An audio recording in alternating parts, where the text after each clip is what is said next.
한양백서, 진인 조은산, 낭독 권도현. 청계천이 범람했다. 오간 수문이 막혀 물길을 열어내지 못한 청계천은 제 기능을 상실했고 인왕산과 북악산, 남산의 지류를 감당하지 못해 울컥됐다. 춘천을 실시해 물길을 넓히고 유속을 보전한 수치 사업은 원점으로 회귀했고 배출구를 잃은 인간의 욕구는 똥덩어리가 되어 수면 위를 덮었다. 똥덩어리들은 농밀하게 익어갔고 코를 찌르는 냄새가 동십자가까지 퍼져나갔다. 광화문 앞 육조거리는 똥물에 질척여 인마의 수송이 불과한 듯 보였으나 육조 판서들의 가마는 똥구덩이를 요리조리 피하며 제갈 길을 찾았다. 동십자가 위의 병기올들은 똥물이 두려워 교대를 미뤘다. 꽉 막힌 수문은 어느 누가 막았는가? 의 책임론을 넘어서 어떻게 열 것인가의 방법론으로 전개되는 듯 했다.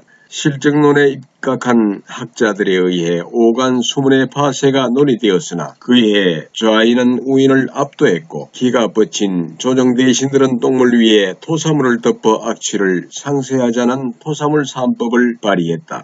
사상 초기의 법안에 시류에 정통한 논객들이 앞다퉈 성문에 벽설을 붙여댔고 민초들은 웅성대고 또는 웅얼대며 벽설을 훑었다. 어느 논객은 조정이 똥물을 안 채우는 이유라는 제하의 벽설을 통해 조정의 야비함을 폭로했다. 왕권의 배척점에 섰던 어느 대신은 경제학에 능통했고 토사물 3법의 부당함을 역설해 조정의 무능함과 정책의 모순성을 비판했다. 성문 앞의 민초들은 질색해 과연 옳다뿐인가 탄식하며 벽설을 필사해 여기저기 퍼날랐다. 그러나 결국 나라는 똥물 위에 겹친 토사물에 점령되었고 내음은 합쳐 무르익어 더욱 고약했다. 도성 안의 똥물은 해를 넘길 듯 이어졌고 어느 순간 시대의 변혁에 앞서 감내해야 할 덕목으로 탈바꿈했다. 백성들은 똥물에서 우러나오는 깊은 고약함과 역겨움을 본디 그러한 것이다 정도의 내면적 합의로 받아들이기 시작했고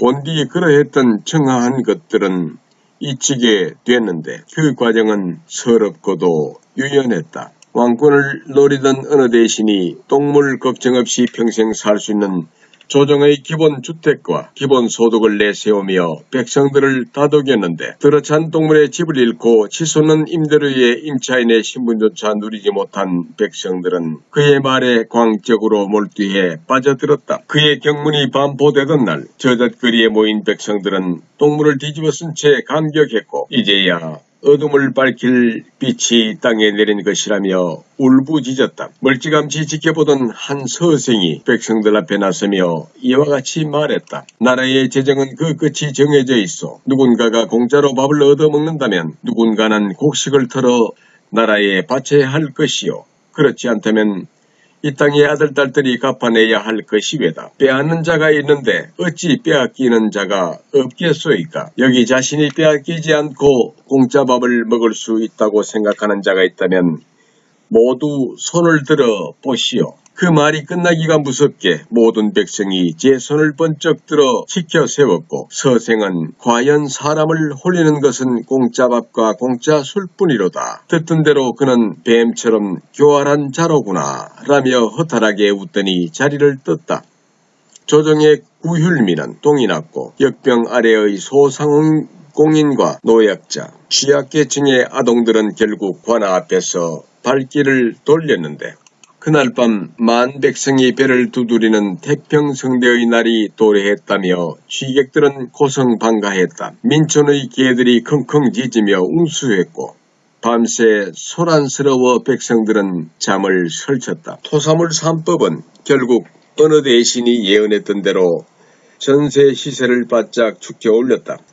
집주인들은 세입자를 내보내지 못해 안달이었고 백성들은 폭등한 전세 시세에 거처를 마련하지 못해 안달이었다. 토사물 3법을 위반했던 호조 판서가 가장 먼저 토사물에 갇혀 허우적대는데 백성들은 이를 두고 자성자박이라며 조롱했다. 진정한 지옥불은 갱신 계약권이 소멸한 이후에 펼쳐질 요량으로 낮게 도사려 화기를 억눌렀다. 도성의 밤은 음산했고 깊이 시려 알이었다. 가을에 이르러 천정부지로 치솟던 한양의 집값은 결국 신고가를 갱신하고 말았다. 똥물이 닿지 않는 고지대에 거처를 마련했던 의용 대신들과 더불어 지지자들은 큰 시세 차익을 거뒀고 세간살이를 늘려 거처를 옮긴 생각에 잠을 이루지 못했는데 똥물에 젖은 세간살이를 내버릴 처지의 백성은 독주를 털어넣고 술기운에 잠이 들었다. 그러나 어떤 누구도 스스로 나서 똥물을 걷어낼 생각은 하지 못했다. 한양의 백성들은 이미 다성에 물들었고 똥물에 길들어 순응한 지 오래였다. 갑주를 걸친 기병들이 환도를 절그럭거리며 성문을 드나들었다. 흙먼지를 추적하던 초병이 적국에 잠입해 정보를 캐던 세작의 복귀를 알렸고 기병들이 이를 호위해 병조 관아 앞에 당도했다. 조카 꿇어앉은 세작이 거친 숨을 내몰며 겨우 말했다. 급보여 적국이 일병식을 개최했소. 기름친 병장기가 거대한 물결을 잃었고 전마가 앞뒤로 꼬리를 물어 그 끝이 보이지 않았소. 신형 신기전을 앞세웠는데 그 위용이 하늘을 찌르는 듯했고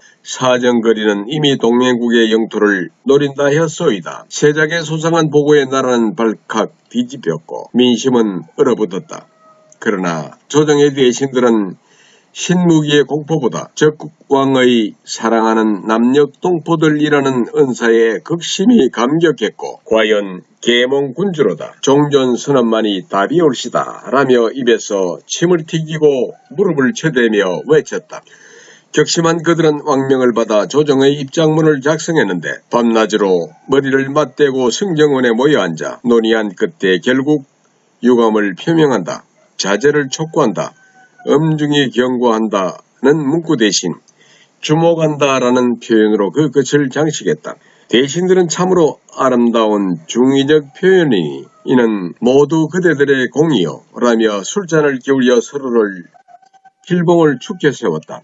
왕이 역병에 걸렸다는 소문이 돌기 시작한 건 그때쯤이었다. 쥐구멍에 울음소리로 시작한 소문은 산천에 메아리가 되어 퍼졌다. 의금부는 촉각을 곤두세웠고 소문의 끝을 역추적해 병조를 풀었다. 곧 소문을 퍼뜨린 자가 체포되었다는 보고가 올랐고 사안의 엄중함을 고려해 종일품의 의금부 판사가 나서 친히 국문에 임했다. 봉두남발을 한 100명의 서생이 포박되어 끌려왔다. 낯이 익었다. 이자는 필시 며칠 전 저잣거리에서 재정을 운운하던 자가 맞으렸다. 의금부 판사는 복대를 끌어올려 심기를 따잡았고 이내 하문했다. 감히 전하를 역병에 걸린 환자로 둔갑시켜 능멸한 것이 내 놈이 되냐? 아니요. 왕은 역병에 걸리지 않았소. 그렇다면 으로 대받은 판사의 말을 그러나로 끊어낸 서생은 살아서 모든 것을 토해내겠다는 듯 길게 말을 이어갔다.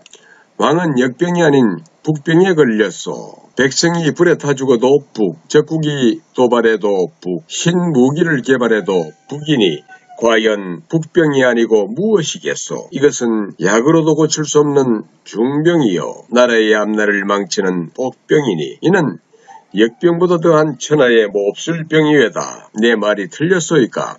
서생은 이죽대며 빈정거렸다. 차마 못 볼 꼴을 봤다는 듯 판사는 등을 돌려 국청을 빠져나갔고 이내 어명을 담은 교서가 의근부도사를 거쳐 하달되었다. 서생의 입은 악교로 칠해져 봉인되었고 전 옥서로 이송되었다. 투옥되던 날 집회 누린내는 코를 찌렸고 그의 옆자리에는 백발의 노인이 먼저 자리를 잡고 앉아있었는데 그의 목을 감은 칼에는 그의 죄상이 낱낱이 적혀있어 낯뜨거웠다. 왕은 공산주의자다 라고 발설한 명예훼손의 죄. 노인의 입 또한 악교로 봉인되어 있었는데 노인은 겨우 복심으로 꿀렁대 그 뜻을 전해왔다. 나는 아직 21세. 서생은 막힌 입 대신 콧구멍으로 깊은 탄식을 내뱉었다. 청천이 발해어 황천이 되었음에 백로는 날아올라 궤적 속에 명확했고 보름달은 빛을 잃어